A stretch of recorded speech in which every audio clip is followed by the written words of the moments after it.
50 meters of gaming platform. If you fall, you will be crushed to pieces. But Nobita still wanted to jump, right at the foot to the edge. He hit upon a key question. Nobita asked E which way his toes were pointing. The impatient little one looked at Nobita's knee. Say at once that his toes are pointed at him. Then he urged Nobita to jump over. Nobita was sure that E was deceiving himself, because just now, Nobita untied his shoelace on purpose. If it's safe on E's side, then he would have reminded himself to tie his shoes, or jump in this situation. There's a good chance you'll trip yourself, but Xiaoyi did not remind, which means it's a wall, and Xiaoyi is visually impaired. He couldn't see Nobita's shoelaces. The next two wrong answers are ruled out. Only 50% of the options are left. At this time, Nobita had a brilliant idea. He took out a coin. On the edge of the platform, ask the person opposite what the number of the coin is. If they can see it, that means it's a safe zone. The man on the other side began to speak. I didn't expect it to be his nemesis white-haired man, but he did not answer Nobita's question directly, and confused Nobita's direction to buy time. Just wait for the time to run out. You can eliminate Nobita. Nobita was not confused by him. He asked the white-haired man again about the number on the coin. I didn't expect the organizer to send a plug-in. The white-haired man uses the reflection of the mirror.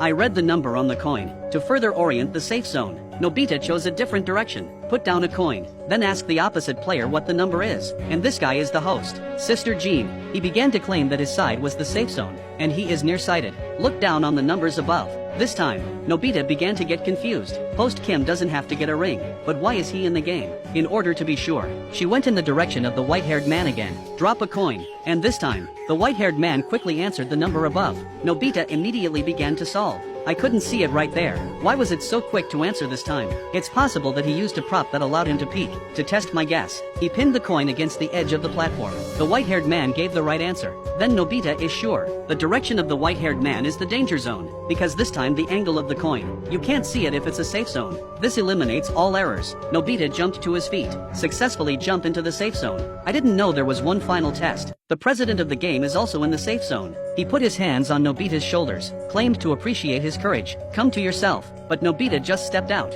He stopped immediately. So this is such a shrewd man. I designed another one for Nobita. In front of Nobita was a void. Did not expect Big Shion already saw through his stratagem. He tugged at the prosthesis. Throw down. Nobita successfully finished the game. Then comes the game's true god, a Biao. Organizers learned Nobita's lesson, decided to increase the difficulty of the game. I've got my men ready with multiple mirrors. This way, no matter what the player is up to, you can see it all clearly. Never expected. A Biao finished the game in less than a minute. How on earth did he do it? Nobita asked Fat Tiger to know the answer. He was bent over in the middle of the platform. Interhandedness. Then ask people in each direction to say yes to their two thumbs. Merge or separate, because they can't see through the door. Fingers can't see from either side with a mirror, and the only way you can see your fingers is in the direction of the safe zone. Ah Biao's method was perfect. Against such a formidable opponent, Nobita expressed shame, but he's not giving up on the challenge. A true battle of wits is a battle of wits. The race of courage awaits them.